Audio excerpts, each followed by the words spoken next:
Can you come to me on a summer breeze? The world is spinning under mirror balls and flashing lights.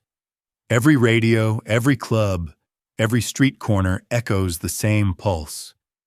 Staying alive. Night fever, you should be dancing. The Bee Gees are everywhere. But behind the glitter, something begins to crack. Fame, it turns out, can be a beautiful prison. The same songs that made them legends now chain them to a fading trend. They were no longer seen as songwriters, only as the kings of disco. And when the world starts mocking the crown it once adored, how do you stay true to your music and to yourself? Then, in the middle of the noise, came a whisper. A song that didn't want to make you move. It wanted to make you feel. A love ballad so tender it dared to silence the dance floor. It wasn't a hit born of rhythm. It was born of truth. And it would change everything. Stay until the end. You'll understand why this quiet melody still breathes nearly 50 years later. The storm was already gathering. Disco was everywhere, but so was its exhaustion. For the Bee Gees, the sound that had made them kings now felt like a cage closing in. So they escaped. Far from the lights of New York and London, they found themselves in a quiet French studio, Château d'Hérouville, where walls carried echoes instead of applause. And there, in that stillness, Barry Gibb sat alone at a keyboard. No audience, no pressure to sparkle, only the faint hum of electricity and the low rhythm of his thoughts. He didn't want another anthem. He wanted honesty, something that would strip away all the glitter and remind them who they were before the noise. Three brothers who once sang about love, loss, and longing.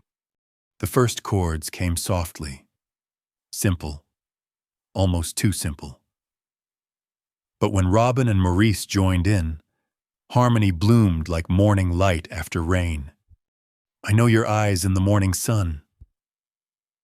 The words felt personal, almost private, not written for a crowd, but for a single heartbeat listening in the dark. Barry's voice didn't reach for perfection. It reached for truth. They weren't chasing a chart. They were chasing a feeling, the fragile warmth of connection. Each lyric sounded less like performance and more like confession. And somewhere between the silence and the melody, they rediscovered themselves. Because sometimes, the greatest songs aren't written to impress. They're written to survive the noise. When they brought the demo to the label, silence filled the room. Not the reverent kind, but the skeptical kind. A ballad? In the middle of the world's biggest dance fever? The executives frowned. It's beautiful, one said carefully. But people want to move, not meditate. Barry smiled politely. He had heard this before. Robin stayed quiet, eyes steady. Maurice tapped his fingers on the table, calm but unshaken. The Bee Gees didn't fight with words. They fought with conviction.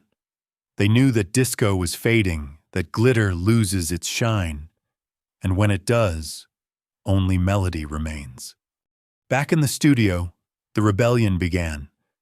Not with volume, but with restraint. They layered harmonies so softly, you could almost feel them breathe.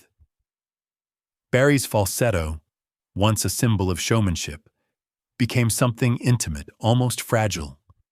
Each note resisted the pressure to be loud, choosing instead to be true. There were arguments, exhaustion, doubt, but beneath it all was belief, a quiet, stubborn faith that sincerity still had a place in pop music. When the final mix played, the brothers didn't cheer. They listened. The room fell still. The song didn't shout for attention. It earned it. Because rebellion doesn't always sound like defiance. Sometimes it sounds like gentleness refusing to disappear. And in that gentleness, the Bee Gees found their strength. They weren't chasing the world's tempo anymore. They were setting their own. How Deep Is Your Love became more than a love song.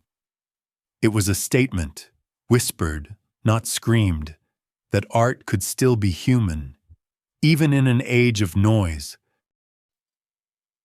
When How Deep Is Your Love finally reached radio stations, no one expected much.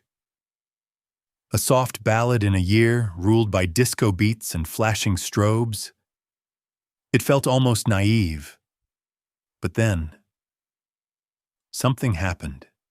The first time it played on air, the city seemed to pause. Phones rang.